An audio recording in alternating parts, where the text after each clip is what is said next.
Well, everyone, this is Dr. Jen. Welcome to episode 26 of the Hot Mess to Great Success podcast. I created this podcast years ago and have just re-embraced the idea of coming on here every week, getting back into the routine. I created it to give everybody a sense of connection. It's for anyone who needs a little tiny bit of private inspiration. Now, I talk about goals and accomplishing things. I also talk about marketing because that's what I do in my professional life. And I want to help everybody out there with marketing, no matter if you're marketing a business or yourself. So I want you to know that if you're working through the same stuff, I've probably worked through it as well. I need to go in and update the show notes after I load this onto the website. This podcast will be sponsored today by my new book, Domestic Violence Awareness, Listen to the Whispers of Abuse. I know that sounds so silly. I've been dying to do that though.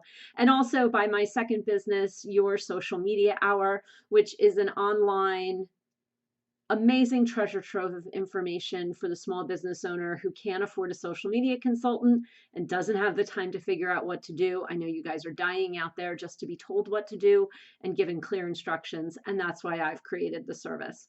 So thanks so much for joining me. Let's get started. This book, oh my gosh. So I want to talk about self-publishing, everything. Okay, well, not everything that I learned, but self-publishing a book is the path of least resistance to becoming a published author. Basically, you're in control of every last little detail. Now, I am going to just review with you some tips and tricks that I learned along the way, as well as the general process. And also, I want to say that before you publish a book, you should have at least 3, if not 6 month lead up from the time you start marketing your book until the time that it goes live on Amazon. I had about 2 weeks. I was given a phenomenal marketing opportunity that will forever sit behind the scenes. I'm actually not allowed to talk about it, which is really strange, but I'm being featured in an internal communication for a company. Don't really want to go there. So the book was almost done. This was the kick in the ass that I needed to get the book finished. And it got it, not only did it get it over the finish line, but it got it over the finish line in the best possible way. So I had to go through 2 rounds of editing with friends for content, 1 round of editing with my editor extraordinaire from my business. She's also my ops director, who took out all the spaces and fixed all the typos. I then went through it with another fine tooth comb, and then it was ready to go to a formatter. The first formatter that I was going to use was $550 on the internet, and I did a little bit of extra research right before I signed the deal, and it turned out that they were a scam. They had really bad reviews hidden on a website. They had repositioned themselves, reset themselves up as a different business with a slightly different name, and I almost fell for it. I then put out a call to my Facebook friends and wound up with Lisa from Three Ferns Designs. She was absolutely amazing. I will link to her website in the show notes when I get them done. Uh, and she walked me through a lot of the basic steps. She formatted the book for me for Amazon, Ingram Sparks, for Barnes and Noble, for, well, Kindle on Amazon as well. And she gave me a lot of great tips along the way. And then I did a ton of research. I took a marketing class with Jane Friedman. I read a lot of blogs, and here's basically what I did. So with Lisa's advice, I applied for a Library of Congress number. I also recruited 75 early stage readers. They've gotten a copy of the PDF, and we are dripping their reviews on to Amazon because that is something that is critical. You can also pay for them, completely legal sites where I'm not really sure because I haven't done that yet. I don't think I'm going to need to, but you offer your book to readers for free. You pay a service for a certain number of reviews, and the reviews magically show up on your Amazon account. I wasn't able to start a lot of the marketing pieces early. I was able to get the book finished work with the formatter. I had to read the book 3 or 4 times. That took days on end. I also had to approve things like the cover. I had an idea for the cover. She came up with a better idea for the cover. And then now that the book is live, well, you have to wait about 5 days for the book to become live on Kindle and on print, which I think it took like 5 or 6 actually. But you have to I had to email the book to those 75 readers. I did personal emails to each of them. I then now, like I said, I'm going through giving thank yous and letting them know when the book is live. I've also started updating my websites. This is brutal. I have the website here, Hot Mess to Great Success. I also have jennifergardella.com, and I have Your Social Media Hour, the Gardella Group, and my personal blog, My Steps in Time. Whew! That is a lot to do. I have bios, I have pages that need to be updated with a link to the book in some way. I also contacted my universities. So I contacted Rutgers, Fordham, and I work at Bucks County Community College to see what they could do for me. Haven't been real receptive yet. I have to reach out to Bucks. Well, Bucks is in the works because I currently work there, but Rutgers and Fordham, I'm going to come up with a different plan because the normal channels aren't working all that well, but I'll get them. I know I will. And then I also had to prepare to upload all during the 2 weeks. So I prepared all the files. I'm sorry, I didn't prepare all the files. I prepared all the writing. So on each site, you have an author bio, and you also have a description of the book. I still need to do a ton of work. So I'm trying to do 2 to 3 podcast episodes a week. My dear friend Michelle Grangeberg over in Princeton had me on her radio show, her television show. I did the BW Nice podcast this morning, came up with this great idea on my website to have a site of all of the publicity that I've done. I'm calling it my book tour. So that's up and running. Again, another page to update on my website. I'm telling you, it's exhausting, but it's fun. It's really fun.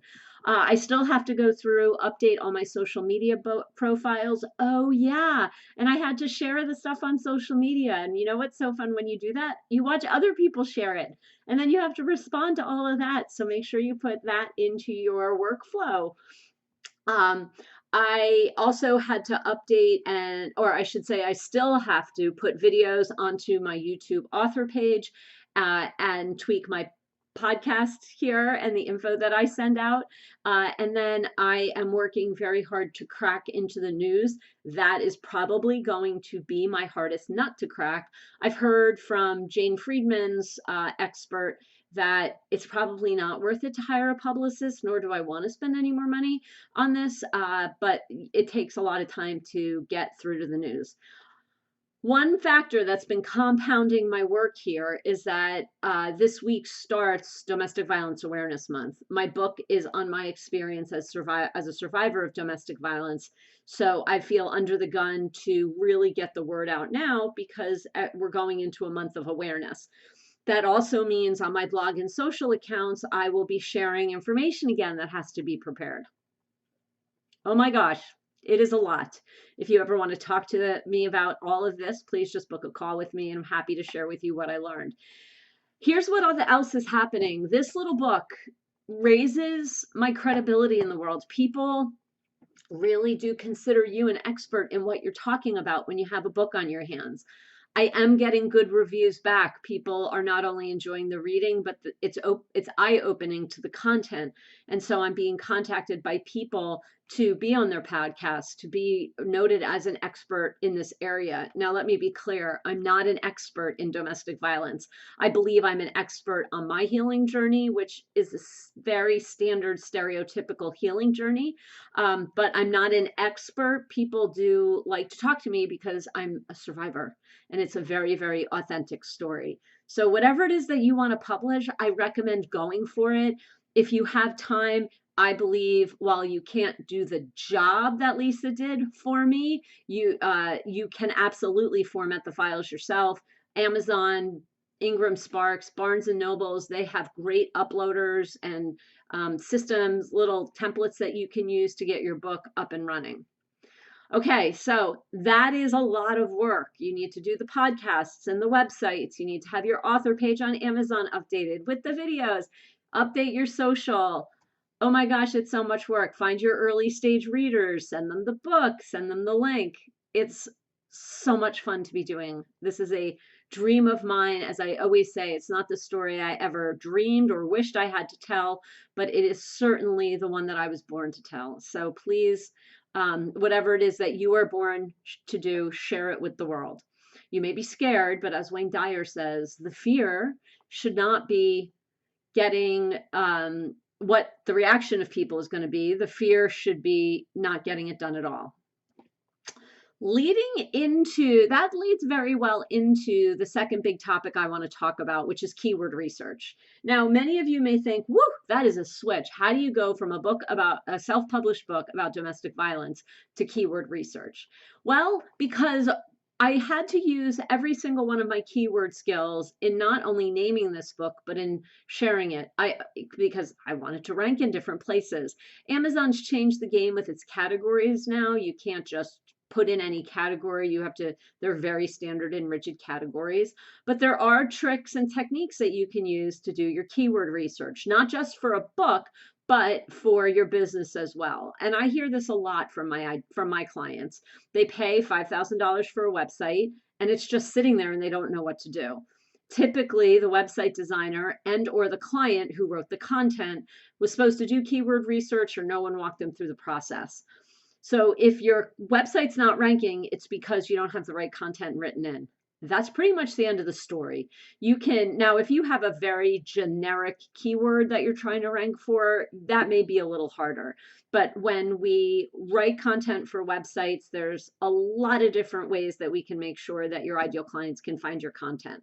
So the first problem that you have usually is that an agency writes your content and they show you this big fancy report of all of the keywords on your website that you could be ranking for. That doesn't matter. It doesn't matter the keywords that you could rank for. It matters, is someone searching on those keywords? I see this a lot because I work with divorce attorneys, and a marketing agency will try to pull the contract from me. You know, they do this all the time. And they will say to my client, the word divorce is in your website X number of times. You should be ranking for this, or we can get your website ranking for that. And I'm like, yeah, but is anyone searching on what you're going to get the website ranking for? It doesn't matter. It matters that the problems that your ideal clients have. This is really hard also for a lot of my other clients who really want to focus on the product or the service that they offer, and they don't want to focus on the pain or the transformation.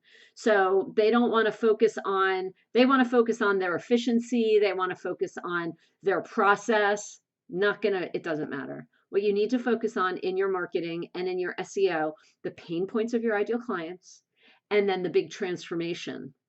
So they may say, I want to lose weight, or I'm binge eating. They don't want to focus on how you're a nutritional counselor. Okay, that's pretty much the difference. Those words are important to have in your website, don't get me wrong, but that is not where you want to spend your time in your content. So there's lots of tricks you can do. I use a website called Ubersuggest because I got a lifetime membership and it's a really good site to use. There's also Moz. I would bet it's a little bit better than Ubersuggest. There's a freemium version, which is limited but decent. You just can't do that many searches during the day. But if you have one of those two sites to use, you can do all the keyword research that you need. You want to know what your site ranks for now, which is probably something that your ideal clients are not searching on. You want to know what are your competitors ranking on, and you find your competitors by going into Google search. And then you also want to know who are your internet competitors. So who does Google think is your competitor? That's always really, really interesting too. And then you always want to remember that you have regular competitors and internet competitors, and everybody's ranking for different stuff. The question is, what do you want to rank for? That's the big thing. I do this all the time for my clients. I also get on calls and I teach people how to do this when they're a little stuck. So please feel free to book a call with me. Link to my schedule will be in the show notes. So I talked a little bit about losing weight. If you have a weight loss program, if you're a gym, if you're a coach. And the reason why I brought that up is to lead into topic number 3, which is losing weight. So if you read my book, I'll show it to you again. Here you go. Shameless plug. You know that when I was living in domestic violence, I was severely abused about my weight. It's actually called fat shaming. I was never thin enough for my abuser. And when I first escaped, I played a very dangerous game with my weight. I actually got down to almost an emaciated state. And then, as I got my life back, which was really hard because I had been living in abuse, but as I got my life back and I got busier and I started building my business and I started teaching again and all these great opportunities came my way, I actually started to gain a significant amount of weight. I gained about 20 pounds. It was crazy. I was shocked and nothing fit. And I've been really upset about it. I worked with a coach. Um, I will link to her when the weight loss is done because she does get all of the credit for helping me set me on the right path. I wasn't ready to start when I was working with her. I was still healing. Turns out that I had a little bit of a binge eating problem, which I had to really explore first. The weight would not come off. I could not commit to a program, but the good thing is that I have, and I'm now starting to lose weight. Part of that is, and if you are struggling to lose weight, I know how hard it is for you. So I offer my suggestions as a way to get you started or just start thinking. What doesn't work for me, because in addition to the coach, and I tried Loom, which was helpful, but didn't work in the end, as well as another app through my health insurance company. Tracking does not work. So it doesn't work for me to sit down with and open up an app and put down everything that I eat. Here's what did work. What did work is I read a book by Una Duncan.